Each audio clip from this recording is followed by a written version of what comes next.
Certains parlent d'une boîte noire, d'un système opaque, voire même d'omerta. C'est l'un des secrets les mieux gardés du pays, les marges réalisées par Coop et Migros. Secret des affaires, disent leurs patrons. Quel pourcentage de nos tickets de caisse perçoivent-ils lorsque nous achetons des tomates ou des côtelettes? Ces marges sont-elles justifiées, équitables? Durant plusieurs mois, nous avons enquêté, parcouru la Suisse pour y voir plus clair, relevé des centaines de prix dans les supermarchés de mars à fin août. Alors là, on a la semaine 13, la semaine 16, donc jusqu'à la semaine 34, fin de l'été. Nous avons rencontré des acteurs de la chaîne alimentaire. Certains nous ont transmis des documents confidentiels. Dans nos campagnes, nous avons vu, ressenti un très fort sentiment de crainte face aux deux géants orange. Et disons-le tout de suite, notre enquête confirme des marges élevées sur des aliments que nous consommons tous les jours. Nous vivons dans un pays où près de 80% du marché du commerce de détail est dominé par deux acteurs uniquement, Migros et Coop. Les grands détaillants profitent sans vergogne de leur pouvoir sur le marché et font grimper leurs marges bénéficiaires. Les prix payés à la production sont insuffisants. Nous sommes fin août sur la place fédérale. Le syndicat agricole unitaire a réuni 200 producteurs et lance sa campagne pour des prix équitables. Quelques rares agriculteurs et éleveurs qui osent dire ouvertement leur ras-le-bol face à ces géants. Il faut bien essayer de vous mettre à la place du paysan qui est souvent isolé, qui a très très peu de pouvoir face à un duopole qui est gigantesque et qui a la main mise sur quasiment toute notre alimentation. Donc s'élever contre ce duopole et oser afficher ses prix, c'est difficile. Et puis je pense qu'il y a aussi peut-être une certaine pudeur helvétique qu'on retrouve aussi chez les paysans, il n'y a pas de miracle. Et ça écrase le rouleau compresseur. Sentiment chez ces producteurs de se faire écraser, rouler dans la farine par Coop et Migros. On a un pouvoir de négociation qui est quasiment inexistant face à des monstres qui sont aussi puissants, qui ont un tel pouvoir, un tel contrôle sur le marché. Voici train régional pour Doucher, Douane, Clérès. Pour bien comprendre le rapport de force, rappel du poids économique de ce duopole unique au monde. Migros, c'est le plus gros employeur privé de Suisse, 100 000 salariés répartis dans une centaine d'entreprises. C'est aussi les supermarchés Denner depuis plus de 10 ans, des banques, des agences de voyage et de location, le numéro 1 des fitness en Suisse, de l'électronique, des meubles, un spécialiste de l'orthodontie, un géant de la santé qui emploie 560 généralistes, une pharmacie en ligne. C'est également un spécialiste de lunettes et de prothèses auditives, mais aussi le leader incontesté de la vente en ligne. Ce que l'on sait moins, c'est que Migros possède de nombreuses usines à l'étranger jusqu'aux États-Unis ou en Corée du Sud, où elle produit des articles de cosmétiques. C'est aussi 300 magasins d'alimentation en Allemagne. Résultat, au niveau du groupe, 30 milliards de chiffre d'affaires en 2022. Nächster Halt, Laufen. Coop, c'est en tout 2250 points de vente à travers toute la Suisse, tous domaines confondus, 34,2 milliards de chiffre d'affaires. C'est aussi de l'électronique, de l'électroménager, des magasins de meubles, le leader suisse du bricolage, des parfumeries, des bijouteries, des luminaires, des stations-service. Coop possède aussi 3 hôtels. C'est aussi le numéro 2 européen des grossistes alimentaires pour la restauration grâce au récent rachat de Transgourmet. Coop emploie 85 000 personnes, 35% salariés à l'étranger. Selon un rapport paru il y a 6 ans, les marges brutes des distributeurs suisses dans l'alimentation seraient très élevées. 40,2% pour la Migros, un peu plus basse pour la Coop, 29,8% tout de même, alors qu'en Europe, elles sont toutes sous la barre des 26%, ce qui est suffisant pour couvrir les frais, estiment les spécialistes. La marge brute d'un supermarché, c'est la différence entre le prix auquel il achète une marchandise par rapport au prix auquel il la revend à ses clients. Cette marge sert à payer les loyers, les salaires, l'électricité, les pertes de marchandises, etc. Elle comprend aussi le bénéfice sur ce produit. Nous l'avons dit, rares sont les producteurs qui prennent le risque d'afficher leur ras-le-bol ouvertement. Nous en avons pourtant déniché un dans les montagnes neuchâteloises. Jean-Marc Nicolet est fromager le matin, éleveur de porc l'après-midi. Nous lui avons rendu visite à la fin mars. Ça fait 23 ans que je suis au verrière et ça fait 12 ans que j'ai repris la porcherie. J'adore les cochons.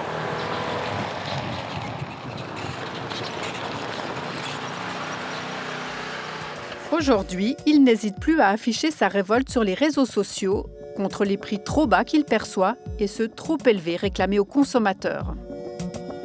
Son élevage de porc devait être un complément de revenus. Actuellement, il ne lui rapporte rien. Le prix du porc s'est effondré. Alors là, il faut aller tout gentiment pour pas les réveiller. Ah non, ça roupille. Des cochons, Jean-Marc Nicolet en élève plus de 2000 par année.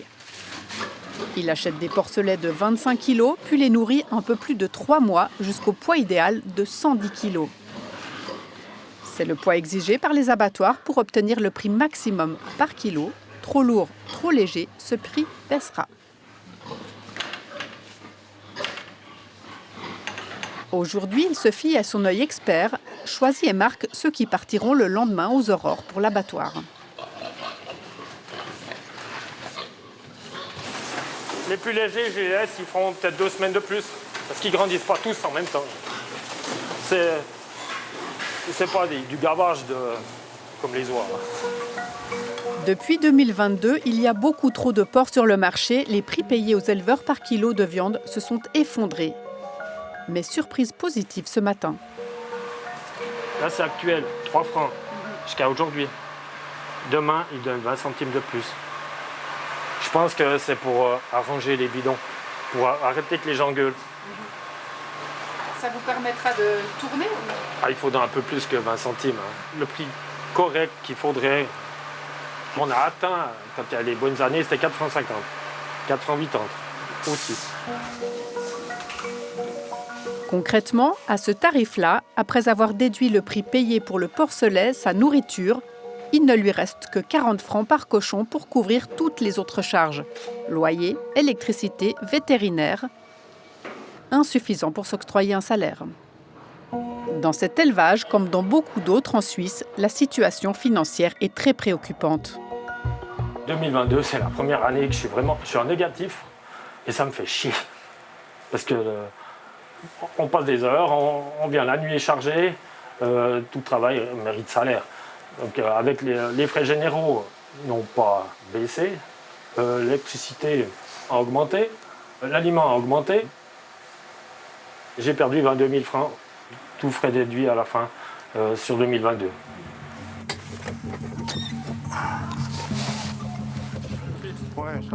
Fritz Keller élève aussi des porcs dans la région. Pour lui, les responsables de ces prix trop bas sont tout désignés. C'est la grande distribution parce que c'est eux qui font le prix. Toutes les semaines, ils se rencontrent, Coop et Migros, qui décident du prix qu'ils vont donner pour les porcs. Ouais. Ils sont encore plus beaux que les miens, je pense, hein, comme d'habitude. Coop et Migros qui pèsent en effet de tout leur poids dans une commission qui fixe les prix avec les éleveurs en tant que principaux vendeurs, mais aussi principaux intermédiaires. Nous y reviendrons. Il faut aussi savoir que les consommateurs ne sont pas conscients de ce phénomène-là, que nous, on perd l'argent pour un porc et que le consommateur paye la viande trop chère. Une injustice, de toute façon, c'est un mépris, puis c'est profiter de la situation pour se faire un peu plus d'argent après nous. Une chose est sûre, depuis 25 ans, le prix payé aux producteurs a stagné. En même temps, les prix payés par les consommateurs ont, eux, augmenté régulièrement. Nous avons voulu y voir plus clair, déterminer quelle part de nos porte-monnaies va aux distributeurs et aux intermédiaires, quelle part à l'éleveur. La semaine suivant notre tournage aux verrières, nous avons donc relevé le prix de chaque morceau de viande de porc disponible à la Migros, à la Coop, un travail de fourmi. On a fait des calculs, des proportions, des additions, demandé des validations à des acteurs de la branche de manière confidentielle. On vous passe les détails. En additionnant tous les morceaux proposés à la vente, cela nous a permis de déterminer un prix minimum moyen de vente pour un porc entier cette semaine-là, soit 1000 francs. Sur ces 1000 francs, l'éleveur aura touché 3,20 francs au kilo, soit 287 francs. Le reste, 713 francs, revient aux distributeurs et aux transformateurs. c'est 2,5 fois de plus que ce que touche l'éleveur.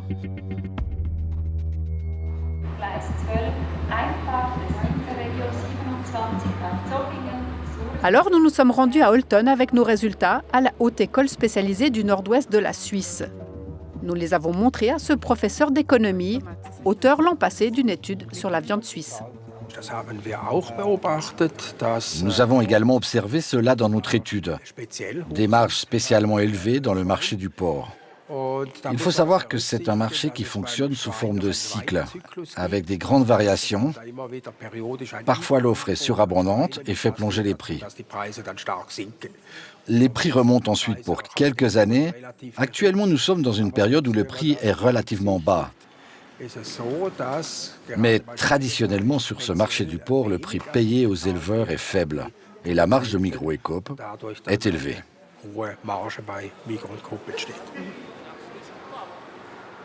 Des marges élevées dans le porc conventionnel, plus importantes encore dans le porc bio. Migros et Coop payent un prix plus élevé aux producteurs de viande bio afin de rétribuer les conditions particulières de ces élevages de porc.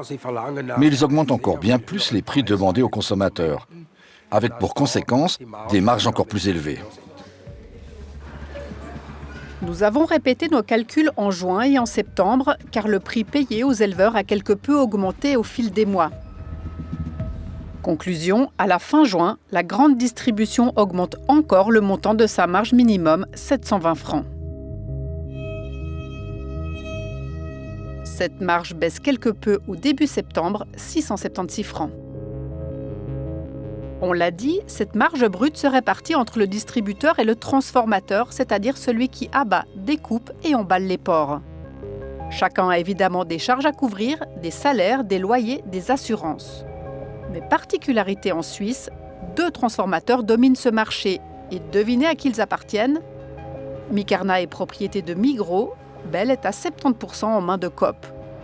On estime qu'ensemble, Micarna et Bell détiennent plus de 60% du marché de la viande et réalisent environ 4 milliards de chiffre d'affaires cumulés. Un duopole qui réalise donc une marge à la fois lors de la transformation de la viande, mais aussi de sa commercialisation. À croire qu'il dirige ce marché. Oui, on peut dire ça. Pas seulement parce qu'ils sont les distributeurs principaux, mais aussi parce qu'ils sont les transformateurs. Les gros abattoirs leur appartiennent, ce qui fait que les éleveurs n'ont pas le choix de leur vendre leur bétail. Cela donne un très gros poids à Migros et Coop.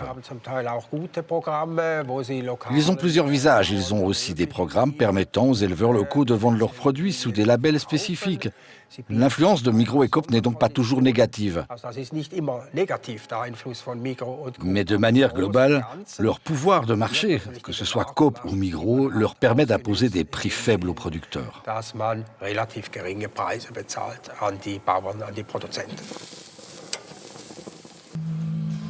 On le sait peu, mais depuis quelques années, l'élevage de poissons et de crustacés se développe et se diversifie. Il n'y a aujourd'hui pas que la truite, mais aussi la perche, les esturgeons, les crevettes, le sandre et même le saumon qui sont élevés de manière industrielle en Suisse. 2100 tonnes en 2019, soit plus du double de ce qui est pêché dans nos lacs. Prenons le filet de perche. Diverses sources nous ont transmis discrètement des documents contenant le prix auquel les producteurs vendent ces poissons à la Coop et à la Migros, en filet et en vrac. Alors nous sommes à nouveau allés faire des courses le 1er septembre dans ces 2 enseignes oranges à Genève. Coop vendait les perches suisses d'élevage au détail à 88 francs 50. Selon les informations qui nous ont été transmises, sa marge est donc de 38 francs 50 par kilo. La Migros, elle, proposait les perches à 85 francs le kilo, soit plus du double du prix auquel elle les a achetées. Sa marge est de 45 francs par kilo, 113%. Ces marges seraient usuelles dans le poisson suisse d'élevage. Entre le prix du producteur et le prix de la grande distribution, on a un ratio de x2 à peu près, donc il y a 100% de marge qui est pris par la grande distribution en moyenne. Quand on voit la truite bio, si je me souviens bien, dans les statistiques qu'on avait, elle sortait à peu près autour des 27 francs dans les producteurs et elle est vendue 60 francs à l'étal. Sacrée marge. Oui, on est à plus que 100%. Ouais. Ça a pas mal changé aussi ces dernières années, parce que ça fait 18 ans que je suis dans l'aquaculture. Quand j'ai commencé, on était plutôt dans des marges de 70-80% et ça continue d'augmenter. On a aussi fait des courses le même jour en Valais à la Migros de Montaix. Les filets de perche étaient en action longue durée à 66 francs. Bien moins que les 85 francs demandés aux clients de Migros Genève. Pourquoi une telle différence ? En Valais, si vous parlez des filets de perche du Valais, sont livrés directement à la succursale du Valais, donc vous n'avez pas d'intermédiaire. Si on prend la succursale probablement de Genève, elle passe par un intermédiaire et donc qui livre toute la Suisse. C'est qui ces intermédiaires dans le marché du poisson en Suisse ? Sur Migros, c'est Milcarna et puis sur Coop, c'est Bell Seafood. Comme dans la viande, Migros et Coop sont donc incontournables aussi dans le poisson d'élevage suisse à toutes les étapes. Différence d'importance, dans le poisson, le travail de l'intermédiaire, c'est uniquement de la logistique du transport. Bien moins de charges donc. Les marges des distributeurs restent pourtant élevées. Et qui dit marge élevée, dit prix élevé en magasin.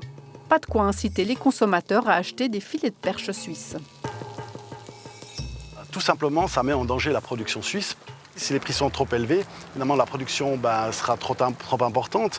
Ça ne se vendra pas sur le lieu de vente parce qu'à 89 francs, le kilo de filet de perche, c'est clair que c'est assez élevé. Et donc, ça aura un impact extrêmement négatif parce que ça met en danger une production locale et on défend toujours la production suisse. On veut avoir de la proximité, mais en fait, ça ne joue plus. Nous avons donc continué notre enquête en faisant des relevés durant l'été, de mi-juin à la fin août, période où les légumes suisses sont en majorité, voire en exclusivité dans les supermarchés. Nous en avons choisi 3 de saison, les aubergines, les courgettes et les tomates grappes. Nous avons fait des relevés une fois par mois. Ça donne des dizaines et des dizaines de photos pour établir un tableau avec des prix de vente au kilo chez Coop et Migros. En parallèle, parmi les 3000 maraîchers en Suisse, certains ont accepté de nous transmettre discrètement les prix auxquels ils vendent ces 3 légumes à la Coop et à la Migros, lavés, emballés, ces mêmes semaines. Ça nous a permis de calculer les marges brutes de ces légumes suisses. Résultat, elles varient beaucoup, de 20 jusqu'à 79%.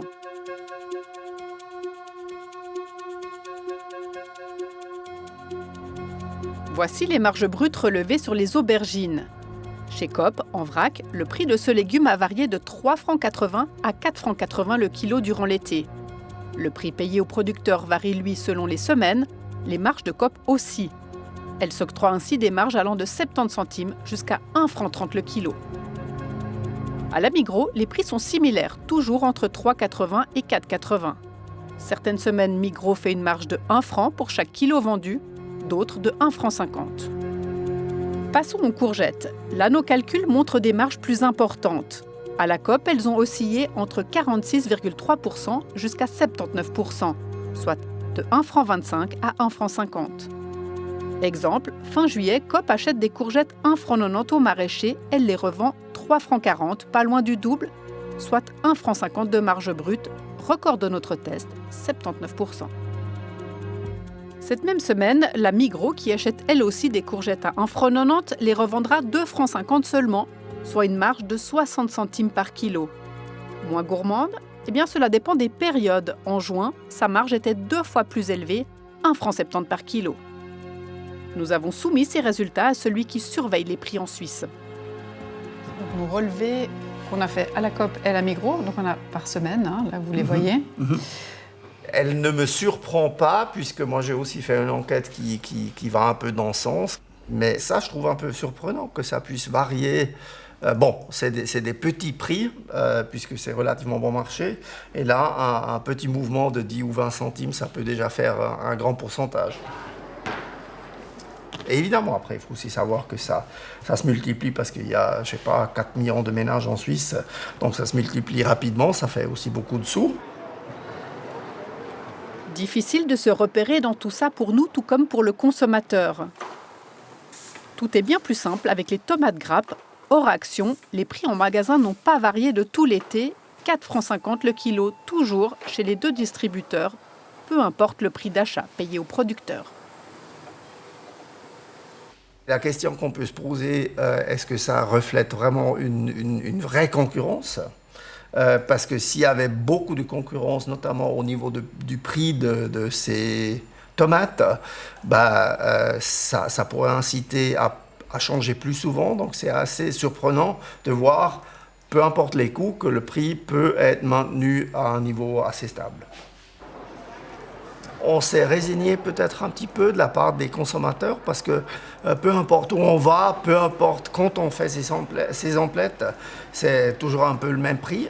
Et puis donc on s'attend même pas à une grande concurrence au niveau des prix parce que de toute façon il y a très peu de choses qui bougent. Nous avons questionné Coop sur ce prix constant des tomates grappes tout l'été.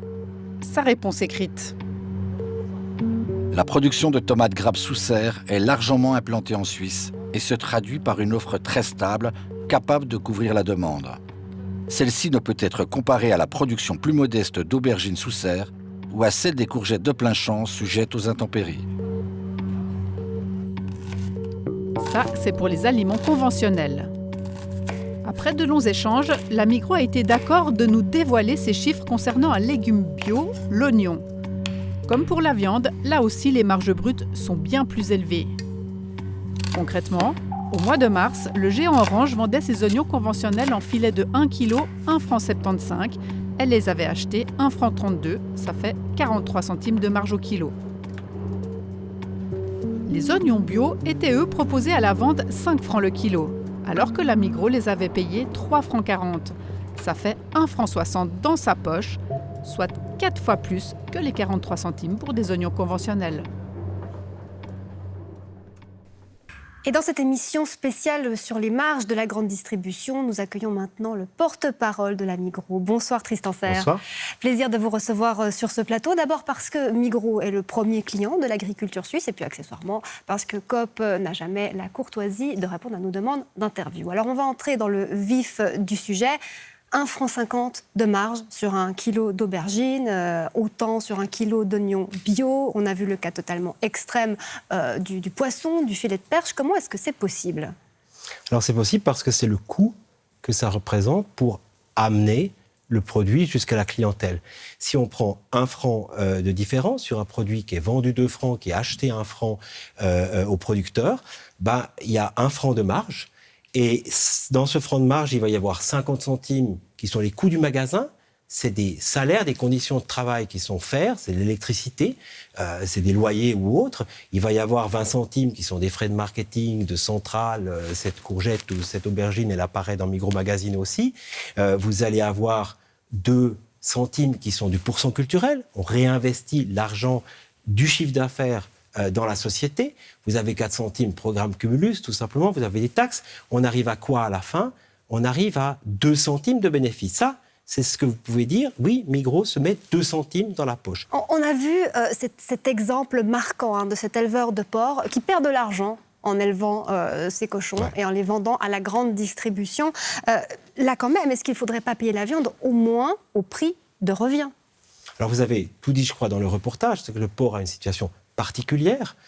Bien sûr que, en plus, avec la baisse de consommation du porc, on ne peut pas forcer la clientèle à manger du cochon. C'est pas possible. Non, donc, mais la question, c'est peut-être de la redistribution de ce qui est payé par le client qui achète du porc, encore première viande de Suisse. Là, on est dans une situation, vous l'avez dit, très différente que la courgette, qu'on achète telle qu'elle et qu'on vend telle qu'elle. Là, il y a une transformation industrielle énorme qui se fait, et puis toute une gestion, en effet, d'un produit qui ne va pas pouvoir se vendre dans l'entier. Notamment dans le bio, il y a toute une partie du cochon bio qui n'est pas vendu en bio parce que ça ne se vend pas en bio. Donc, il y a toute une gestion de l'ensemble de la chaîne. Et oui, les négociations de prix sont difficiles. Elles sont toujours fermes, elles sont difficiles parce que nous aussi, on a une clientèle en face qui va de plus en plus regarder au prix et vouloir acheter moins cher et en plus manger de moins en moins de porc. Prenons une marque iconique en Suisse, fabriquée par Camille Bloch, le célèbre Ragusa. C'est à Courtelary que ce chocolat aux noisettes est fabriqué depuis plus de 70 ans. Lara, pourquoi t'aimes Ragusa ? Parce que ça me branche. Chaque année, 3700 tonnes de chocolat sortent des usines Camille Bloch, une production vendue à 80% en Suisse. Pour cette marque, le duopole est donc incontournable. Heureusement qu'on a des marques quand même fortes, qui sont recherchées, demandées. Et ça nous donne quand même un certain pouvoir de négociation, mais qui est relatif. Une fois par année, les prix sont discutés avec les grands distributeurs, négociés et fixés. Nos clients, c'est donc la Coop, la Migros, Denner, etc. Ils veulent avoir des prix attrayants. Et nous, on doit essayer de maintenir nos prix, notre politique de prix, puis pas d'être en permanence avec des promotions. On est dans le même lit et la couverture ne vient pas plus grande, donc ce n'est pas nous qui tirons la plus grande partie de la couverture vers nous. Ça, on le sait, on doit essayer de garder une partie de la couverture. On le comprend, les négociations sont âpres pour les marques suisses autant que pour les producteurs de légumes et de viande. Mais si vous pensiez que ces négociations étaient plus simples quand on s'appelle Mars, Evian ou Coca-Cola, vous faites erreur. Car pour avoir plus de poids face aux entreprises qui produisent ces marques connues mondialement, Coop et Migros ont chacun rejoint une alliance de distributeurs au niveau européen. Coop est membre d'Agecor. Agecor, c'est 44 milliards d'euros de chiffre d'affaires dans l'alimentaire, avec des distributeurs belges, italiens et espagnols. Migros a rejoint Epic Partners il y a 2 ans. C'est 155 milliards d'euros de chiffre d'affaires, 3 fois plus qu'Amazon Europe. Des supermarchés allemands, suédois, norvégiens, français, néerlandais, italiens, portugais et polonais. Un poids phénoménal. Le principe est simple, plus il y a de supermarchés réunis, plus grandes seront les quantités commandées et plus les prix pourront être négociés. Conséquence, les marges des producteurs sont sous forte pression.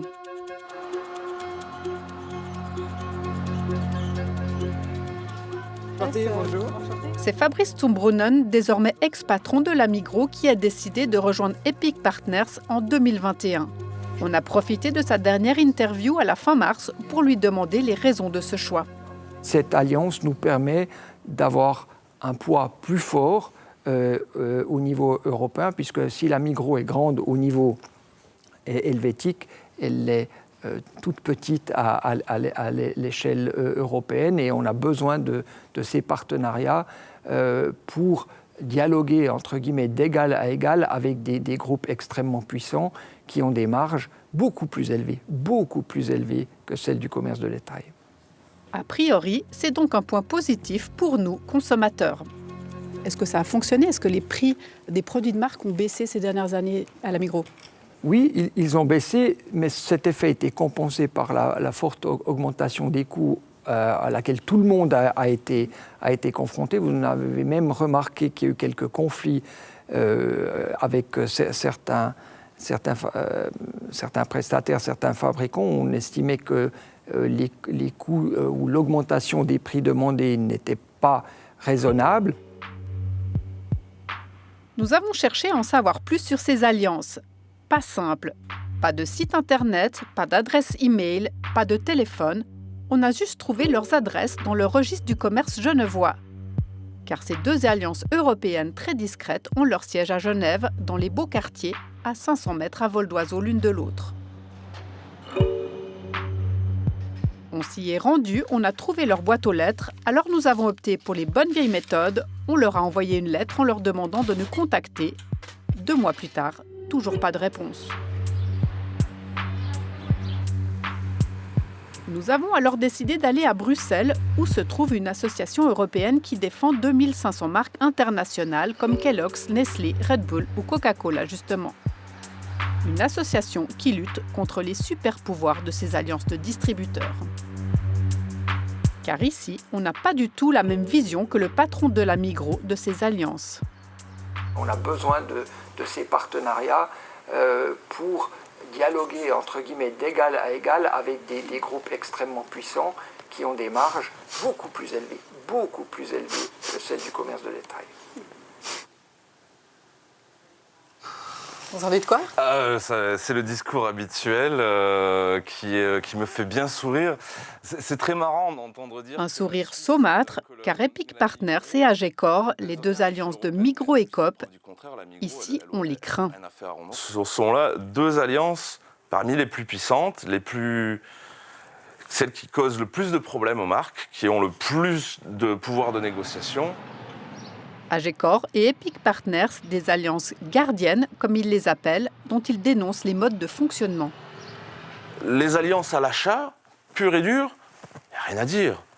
On met de la puissance de négociation en commun pour la bonne cause.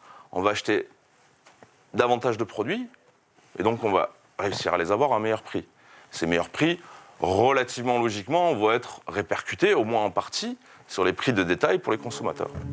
Mais les alliances dont je vous parlais, les alliances gardiennes, ne font pas ça. Tout ce qu'elles font, c'est expliquer, on a des membres, si vous voulez négocier des accords de fourniture avec nos membres, il faudra d'abord que vous signiez un accord de service avec nous. Par exemple, ils promettent de faire de la mise en relation, de coordonner des actions de promotion, sauf qu'il n'y a rien de précis, donc ça ne lie finalement un petit peu personne. C'est une façade pour dire, voilà, on est un petit club, si vous voulez avoir accès au club, il faut payer les frais d'inscription, on va dire. Les fabricants perdent ces frais, les consommateurs n'en profitent pas, restent ceux qui gardent l'argent, a priori. C'est qui? Les supermarchés. Et c'est beaucoup? Ça peut faire des dizaines, des centaines de millions pour les plus grosses marques. Donc multiplier ça par le nombre de marques avec qui on négocie, et on arrive dans les milliards. Réunis en alliance, la force de contrainte des distributeurs est donc maximale. Même les multinationales ne font pas le poids. Coop, qui était jusqu'ici bon élève, emploie pour la première fois la force pour obtenir de Nestlé une baisse de ses prix. 22 produits Nestlé pourraient disparaître des rayons des magasins Colruyt. Die Supermarktkette Edeka legt sich mit dem Schweizer Lebensmittelriesen Nestlé an. Février 2018, Coop et les autres membres de l'alliance Agecor réclament à Nestlé de baisser ses prix, sans succès, et se fâchent. Ensemble, ils retirent 150 produits des rayons. À l'échelle de cette alliance de supermarchés, c'est 2 milliards de chiffre d'affaires menacés pour Nestlé. Après 2 mois de boycott, Nestlé plie. Coop et 5 autres détaillants européens ont mis fin hier au boycott de plusieurs dizaines de produits de marques détenues par Nestlé. Agecor ne s'est pas arrêté là. L'alliance a aussi usé de tout son poids pour contraindre Mars, Red Bull et Heineken. Nous avons contacté un certain nombre de marques internationales, y compris Nestlé. Toutes ont refusé de témoigner. La directrice de Promarca, l'association qui défend les marques en Suisse, a, elle, accepté notre caméra, tout en pesant chacun de ses mots. Nous ne connaissons pas les modalités de négociation entre nos membres et puis les détaillants, mais c'est évident qu'un duopole qui fait encore partie d'une alliance internationale voit sa position de négociation renforcée, voire multipliée. Il y a quelques années, la Commission de la concurrence a constaté une position dominante collective de Coop et de Migros du côté de la vente. Donc, l'adhésion à une alliance ne fait que de renforcer cette position. Coop et Migros ont une arme supplémentaire encore. Elles produisent en très grande partie leurs propres produits. 80% de l'assortiment Migros est composé de marques lui appartenant. C'est probablement un record du monde. Chez Coop, c'est 50% environ. Si par exemple Nespresso n'accepte pas les conditions de Migros, pas grave, il y aura toujours du café M classique. Si Evian n'est pas d'accord avec Coop, les consommateurs pourront toujours acheter une bouteille Suisse Alpina, sa marque distributeur. Dans ce rapport de force, dans ce climat d'opacité où les principaux concernés ne parlent pas, difficile de déterminer à qui profitent ces alliances. Ça, c'est la question clé finalement, de se réunir pour avoir des conditions d'achat plus attrayantes au niveau européen, c'est bien, mais la question principal, est-ce que ces bénéfices ils arrivent aussi auprès du consommateur final? Là, je suis pas convaincu. Nächster Halt, Bern. Dernière étape de ce voyage au cœur des prix de notre alimentation, Berne. Ici, au sein du pouvoir fédéral, on expose et on vante notre passé agricole et l'importance de la nourriture. C'est ici peut-être aussi que pourrait s'écrire un changement important en matière de transparence sur les marges de nos supermarchés. Une initiative parlementaire a été déposée par Isabelle Pasquier-Eichenberger, soutenue par la gauche, le centre et la droite. Elle propose d'instaurer un observatoire des marges, un outil qui pourrait contraindre les distributeurs à ouvrir leur comptabilité. La Fédération romande des consommateurs a participé à la rédaction de cette initiative. Le manque de transparence en général génère une asymétrie de pouvoir. Donc le seul moyen d'insuffler un petit peu de transparence là-dedans, c'est de contraindre ces géants à commencer un peu à jouer le jeu de la transparence. Ce que j'aimerais souligner là, c'est que ce n'est pas des biens comme les autres, c'est des biens alimentaires, c'est des biens nécessaires. Donc peut-être que pour ces biens-là, le secret commercial devrait peser un peu moins lourd dans la balance. Un observatoire des marges et des prix existe depuis 20 ans en France. Alors nous avons demandé à l'association de consommateurs UFC Que Choisir si le bilan était positif. Tout d'abord, en termes de transparence, oui, ça a été utile, puisque depuis de nombreuses années, l'UFC Que Choisir dénonçait les marges parfois indues qui étaient pratiquées par les industriels ou la distribution ou les deux. Et là, eh bien, alors que la grande distribution et les professionnels niaient ces évidences, l'Observatoire a, sur plusieurs produits, confirmé l'analyse de l'UFC Que Choisir. Plus de transparence, c'est bien, mais est-ce que cela a permis de faire baisser les prix ? Très probablement non. Pourquoi ? La première chose, c'est parce que cet observatoire observe, mais de manière un petit peu myope, puisqu'il nous donne la marge de l'industrie, par exemple laitière, la marge moyenne. Elle ne va pas nous donner la marge de Danone, de Nestlé, de Yoplait. Il ne va pas nous donner la marge spécifique que Carrefour ou Leclerc ou Auchan ou tel autre va pratiquer sur tel autre produit. Et puis, la deuxième raison, c'est que l'Observatoire des prix et des marges ne fait qu'observer. Il n'a aucune capacité à contraindre les opérateurs, aussi bien les industriels ou la distribution, à diminuer leurs marges. Notre surveillant des prix, haut fonctionnaire fédéral, s'est lui récemment attaqué aux marges sur l'alimentation bio. Son rapport a été bloqué et caviardé après une pression de la Migros. Il ne peut donc qu'encourager ce projet d'observatoire des marges, malgré ses limites. Partout en Europe, il y a des développements qui vont dans ce sens, comme justement en France, mais aussi en Allemagne par exemple. Celui qui n'a rien à cacher, il devrait aussi pas avoir peur de mettre à disposition des informations. Cette initiative pourrait être soumise au Parlement durant la session d'hiver. Tristan Serre, on vous retrouve pour clore cette émission, porte-parole de Migros, on le rappelle. Alors, ce pas vers la transparence, Migros est-elle prête à le faire ? Alors oui, sur le principe, on est pour la transparence. Sur les marges, c'est tendu actuellement parce qu'en effet, personne, aucune entreprise ne donne ses marges. Ça fait partie du secret de fonctionnement d'une entreprise.